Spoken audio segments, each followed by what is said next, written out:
Hey guys, Andy Baker here of andybaker.com and owner of Kingwood Strength and Conditioning, and today we are going to do a whiteboard lesson on more stuff on the heavy, light, medium program. And in particular, what we're going to focus on is 16 frequently asked questions that I get about the heavy, light, medium program in no particular order, but we're going to run through all 16 of them. I'm going to try to just touch on them all very generally and briefly, not try to get too hung up on any one topic. And we'll do these and probably want to be in 2 or 3 different videos just for a little bit easier digestibility. So anyways, no need for a long intro. We're going to go ahead and get started. If for some reason you don't know what the heavy, light, medium program is and you're interested, there's a pretty big section on the heavy, light, medium program in practical programming for strength training that you can take a look at. There's a section on it in the Barbell prescription. You can take a look at it there. You can also go to my blog at andybaker.com, and there is several articles in the blog that run through kind of the nuts and bolts and the overall mechanics of a heavy, light, medium training system. So, but we're going to work on some specifics today. So, part 1. This is probably the number 1 question that people get confused about. On the heavy day, okay, so your heavy squat, your heavy bench, am I working for high volume or am I working for high intensity? Okay, which one is it? So are we doing like volume work, like a heavy 5x5, or are we doing high intensity work, like working up to a heavy triple, or working up to a few heavy singles, something like that? Which one is it? And my answer to people is both, but it depends on it can vary, in other words, on when you implement them. Okay, so you can work high volume and you can work high intensity, and you can work those together in the same session, or you can spread it out into blocks of time, kind of arbitrarily decided blocks of time, where maybe for 4 to 6 weeks you're going to work with high volume. So your heavy day might be 5 sets of 5, or a similar protocol where you're trying to accumulate, say, around 25 total repetitions, or 5 heavy work sets. I like around 25 total repetitions. So something like 5 sets of 5, you say you arbitrarily kind of work through that, trying to work up as heavy as you can over a 4 to 6 week time frame. And then after that time, you're going to kind of slash the volume, and maybe you cut it down to something, we'll just keep it real simple, like 3 sets of 3. So you'd be cutting the volume, by more than 50%. And that would allow you to kind of run up the intensity for maybe usually a shorter block of time. So maybe, let's say 3-4 weeks of kind of putting a little bit more weight on the bar. You let a little bit of fatigue dissipate from the volume training, and then you would go back after that and restart a kind of another volume phase. So that works really, really well. I would say if you do that, if you're going to cut the volume by a lot on your intensity day, like say you're going to slash it from 5 sets of 5 down to 3 sets of 3, that you might consider increasing the volume a little bit on your light day and on your medium day. So maybe, let's say on your light day, you're only doing 2 work sets, and your medium day, you're doing 3 work sets.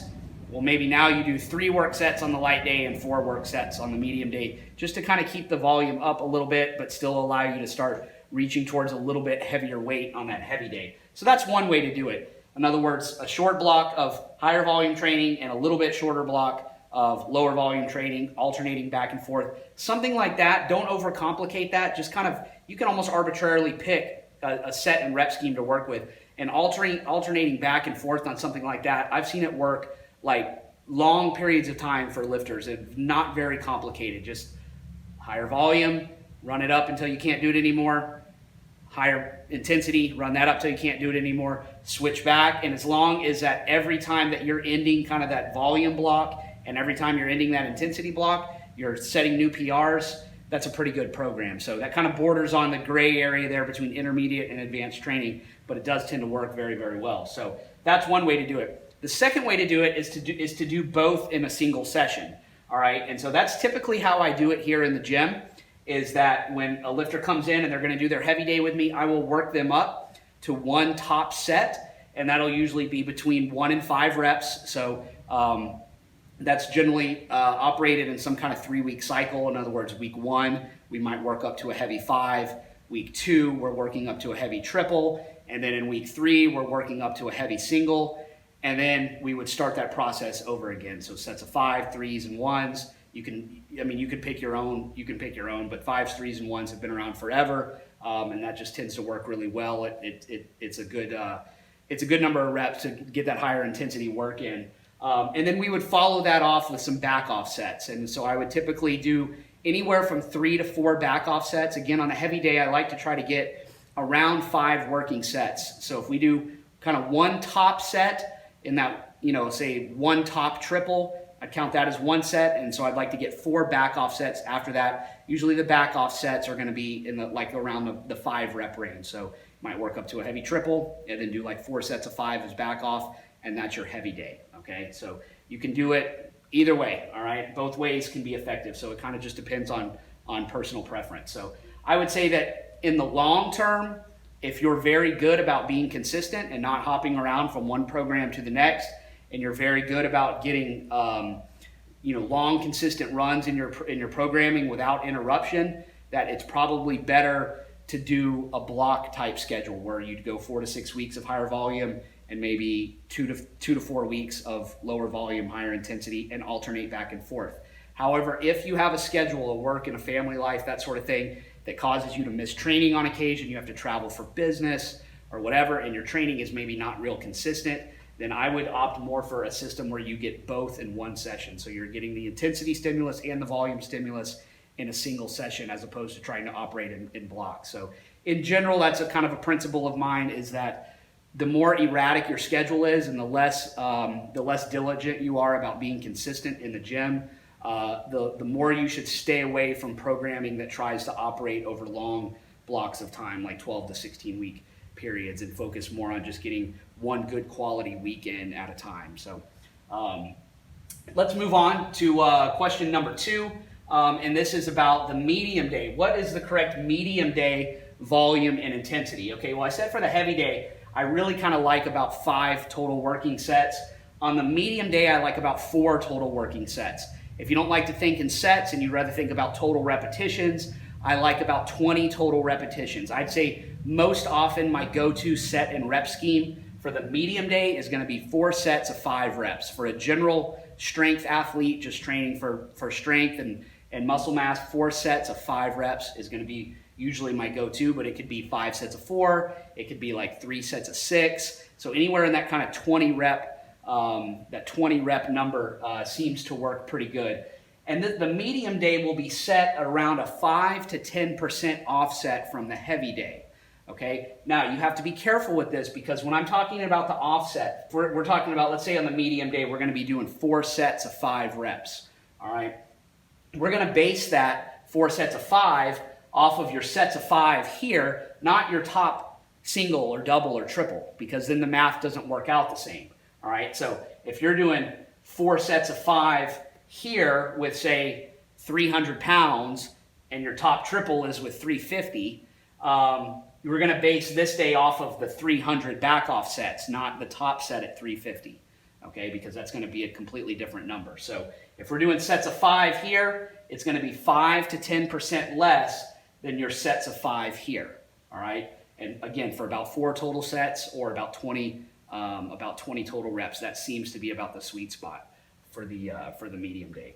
The light day is a little bit down from that in both volume and intensity. For the light day, I like about 3 sets of 5 reps, so about 15 total reps. 9 times out of 10, I'm going to use just 3 sets of 5 unless there's a compelling reason not to. Sometimes when I assign a lifter front squats, instead of having him do 3 sets of 5, I might have him do 5 sets of 3. But most of the time, we're going to use 3 sets of 5 reps on the light day. Okay. If the medium day volume is 5 to 10% less than the heavy day, the light day will generally be 10 to 20% less. So it's going to be a bigger offset plus less volume. So the light day is less volume and intensity than the medium day. All right. So about 15 total reps here, about 20 total reps here, a 10 to 20% back off here, a 5 to 10% back off here. Okay. So, and these are all going to stay kind of related to each other. So if the light day, if we're going to drop down 20% on the light day, the medium day will probably be a 10% offset from the heavy day. All right. If we're going to use a smaller offset, say the light day is going to be just a 10% drop, then the medium day would be like a 5% drop. So who should use what offset? In general, a more advanced, bigger, stronger lifter is probably going to use a bigger offset. Okay, they may need more of a drop and more fluctuation between their heavy, light, and medium days. A smaller lifter, a lifter that's not using as much weight, might have a smaller gap from one workout to the next. They may not need a 20% drop on their light day to get that light day effect. All right. Recovery compromised athletes will probably need a bigger offset. So if guys are doing a lot of running or playing a demanding sport, something like that, they might need a little bit bigger offset. Okay. Question number 4.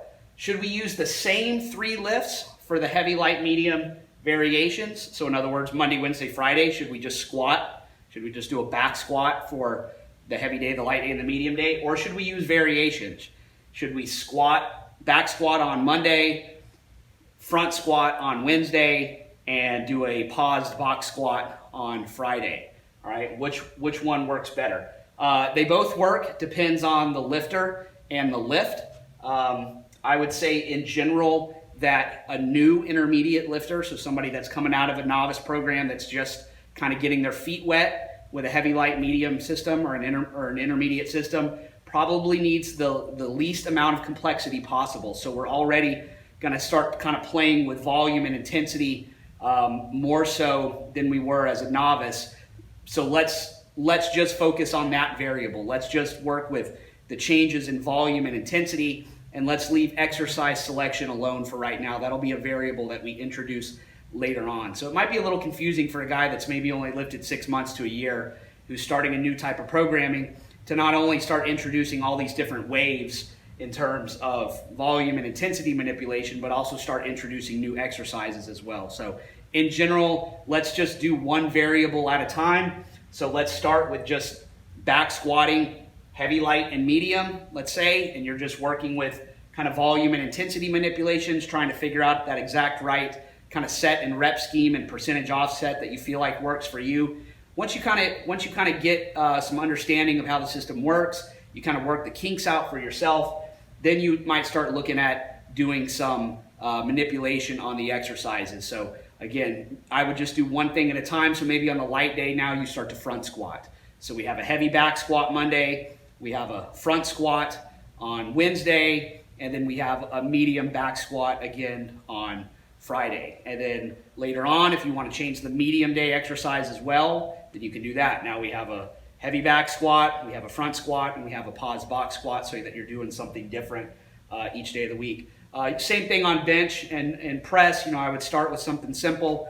Bench heavy on Monday, overhead press on Wednesday, and then like a medium bench press on Friday. And then later on, you could change that medium bench press, you could change that to an incline press, you could change it to a close grip bench, you could change it to a paused bench, something like that. But I would just keep it very simple at first. How heavy do we train the variations? Okay, that's a good question, because we talk about with the squat, we're going to do a heavy squat, we're going to do a light squat, and then we're going to do a medium squat, and we're obviously going to lower the intensity down for those light and medium sessions.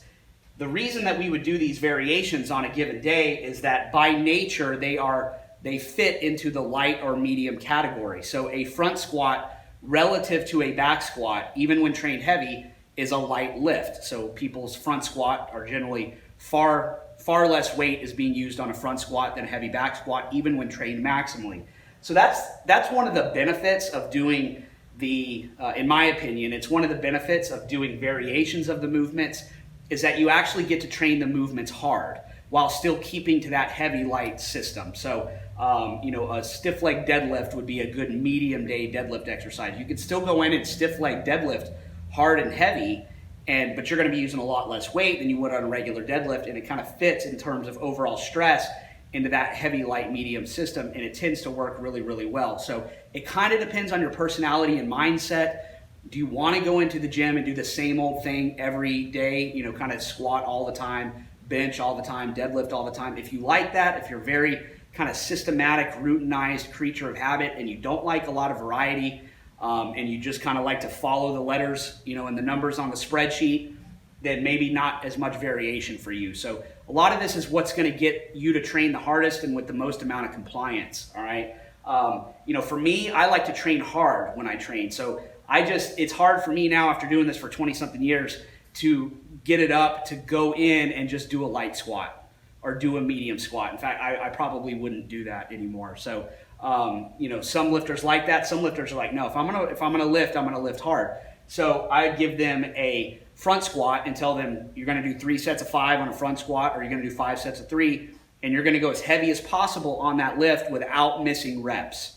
Okay, so you can't have misses, then you're defeating the purpose of a light or medium day. But within the context of the volume and within the sets and reps, so 3 sets of 5 or 5 sets of 3, or if it's a medium day, 4 sets of 5.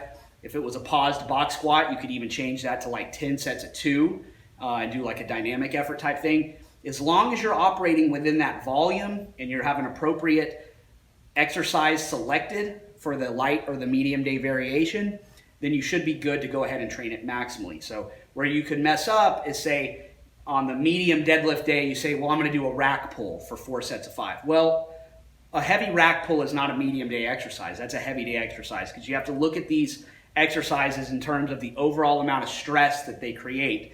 It takes a little bit of experience. So if you've never done really, really, really heavy rack pulls, you may not be aware of how long it takes to recover from one.